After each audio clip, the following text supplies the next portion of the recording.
আমাদের একটু বিনোদনের আজকের নিবেদন ভালোবাসা আর দুরাশা।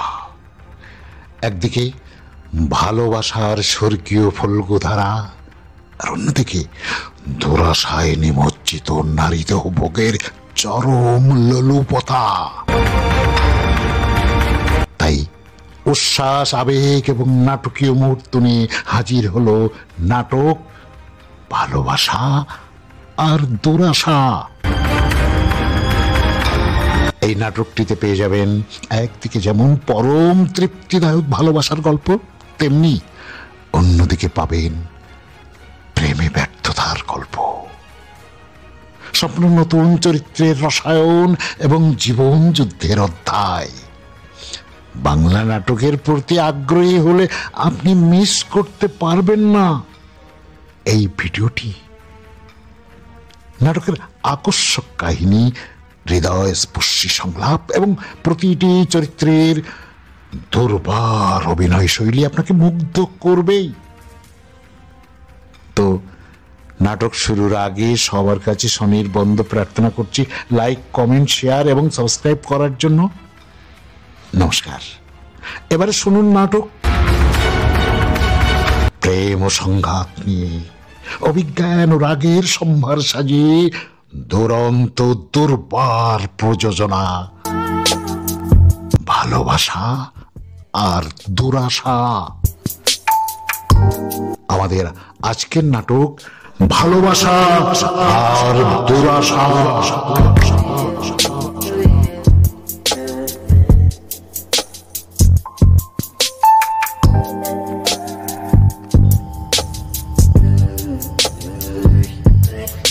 সীতা নামটা আমার সীতা, তবে রামায়ণের জনম দুঃখিনী সীতা আমি নই।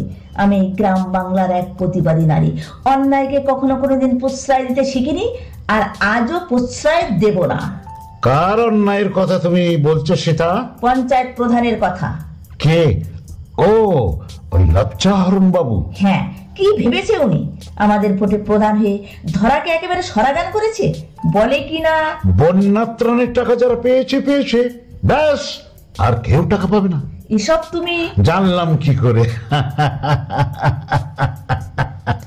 না, মানে তুমি তো কিছুদিন গায়েই ছিলে না। না থাকলেও গায়ের সব সংবাদই আমাকে রাখতে হয়, কারণ আমি তো একজন সাংবাদিক। নিত্য নতুন সংবাদ সংগ্রহ করাই তো আমার কাজ।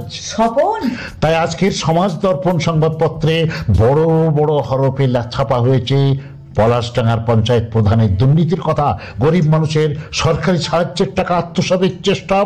কিন্তু তাতেই কি সমস্যার সমাধান হবে সাংবাদিক? মনে হয় না। তাই আমি ভেবেছি এই গায়ের মাটিতে আমি একটা নারী সংগঠন তৈরি করব, দুর্নীতির বিরুদ্ধে প্রতিবাদ করব। সাবাস সাবাস সেটা, সাবাস। এই তো আমি চাই, এই তো আমি চাই। এতদিনে তুমি সাংবাদিকের উপযুক্ত জীবন সঙ্গিনী হওয়ার উপযুক্ত কথা বলেছ।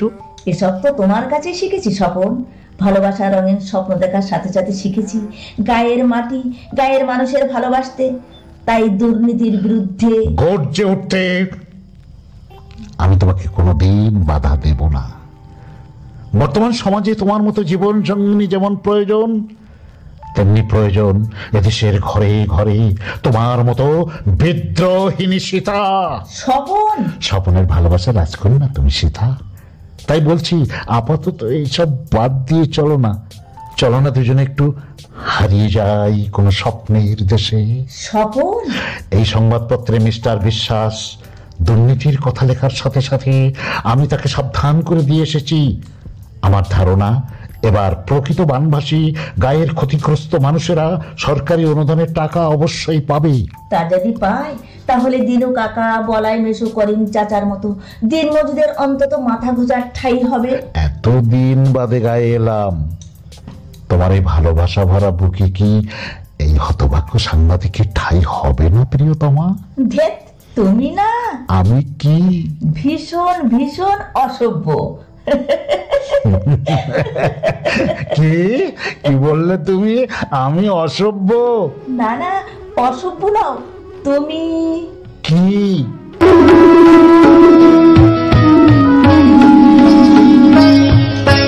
ঘুটি মোনা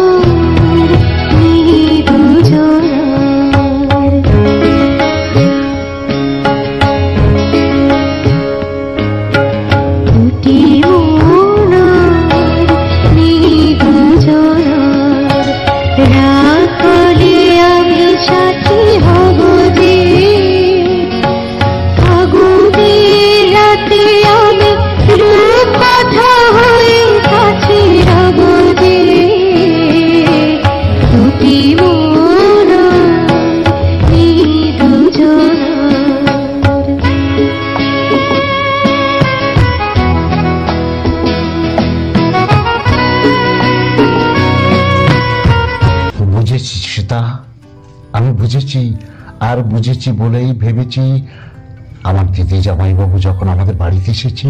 দিদি জামাই বাবু? হ্যাঁ সীতা, আমার জামাইবাবু এই গায়েরই ছেলে। অনেক অনেক ছোটবেলায় তারা শহরে চলে যায়, তাই ভেবেছি এবার দিদি জামাইবাবুকে বলে একবার যদি মাকে রাজি করাতে পারি। কি হবে? বেজে উঠবে শুভ লগ্নের মিলন সানাই।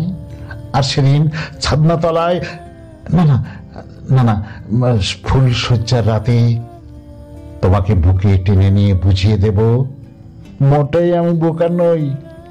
না না, মোটেই আমি বোকা নই। আর একা একা থাকবো বলে তোমাকে ভালোবাসিনি।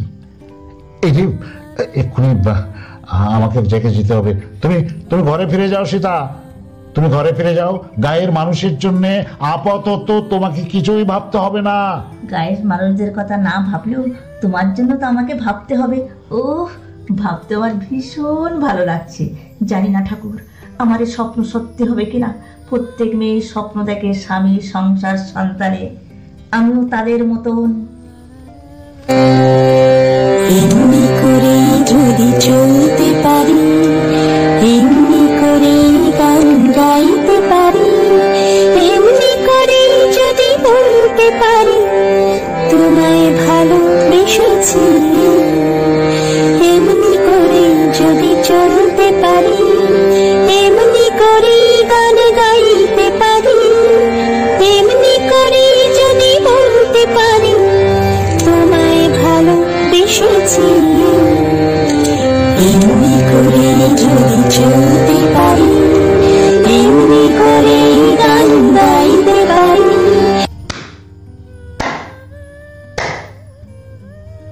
অপূর্ব, অপূর্ব। কে? আমি, নাম আমার অমিত কুমার, অমিত মুখার্জি। দূর থেকে শুনতে পেলাম তোমার এই সুললিত কণ্ঠস্বর। সামনে এসে দেখলাম সত্যি সত্যি অপূর্ব, অপূর্ব, ওয়ান্ডারফুল, ওয়ান্ডারফুল।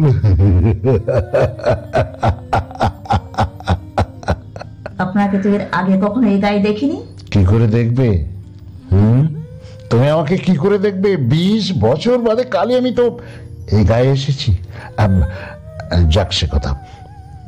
তোমার নাম? আমার নাম শুনে আপনার কি কাম? না মানে মানে আপনার মতো এক ধরনের মেয়ে হ্যাংলা পুরুষ আছে, যারা সুন্দরী মেয়ে বউ দেখলেই গায়ে পড়ে আলাপ জমাতে চায়। দেখুন মিস্টার অমিত কুমার। হ্যাঁ অমিত বাবু, এটা আপনার শহর নয়, এটা গ্রাম, পলাশডাঙ্গা গ্রাম। এখানে একটু ভেবেচিন্তে পা ফেলবেন। What? Yes mister Amit Kumar, এখানকার মেয়েরা রাস্তায় হ্যাংলা কুত্তাগুলোকে লাঠি মেরে ঠ্যাং ভেঙে দিতে জানে। কে? আমি অমিত মুখার্জি। আর তুমি কিনা আমাকে? হাত ছেড়ে কথা বলুন অমিত বাবু। অমিত যে হাত ধরে সে হাত অত সহজে ছাড়ে না। আপনার মতো জানারের কাছ থেকে কিভাবে হাত ছাড়তে হয় সেটা গায়ের মেয়ে সীতা ভালোভাবেই জানে। সীতা? হ্যাঁ, আমি পলাশডাঙ্গা গায়ের মেয়ে সীতা। কথাটা মনে রাখবেন।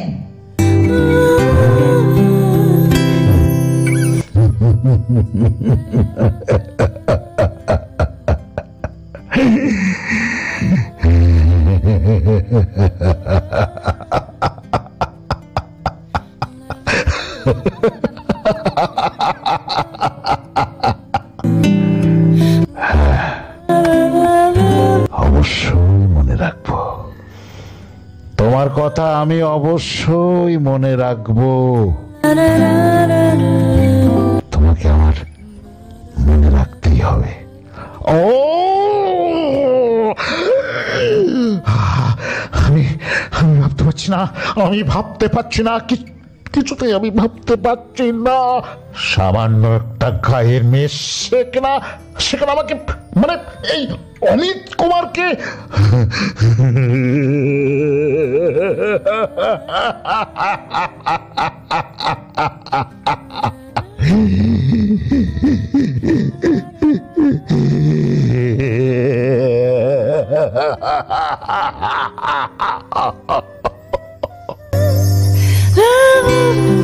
ভরা দিঘির বুকে একটা একটা সদ্য প্রস্ফুটিত পদ্ম।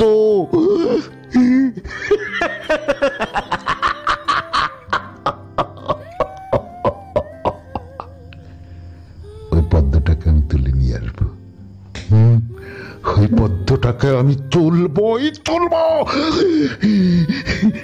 তারপর তারপর একটা একটা একটা করে ওর পাপড়ি গুলো ছিঁড়ে ফেলে ওকে ওর মধু আকণ্ঠ,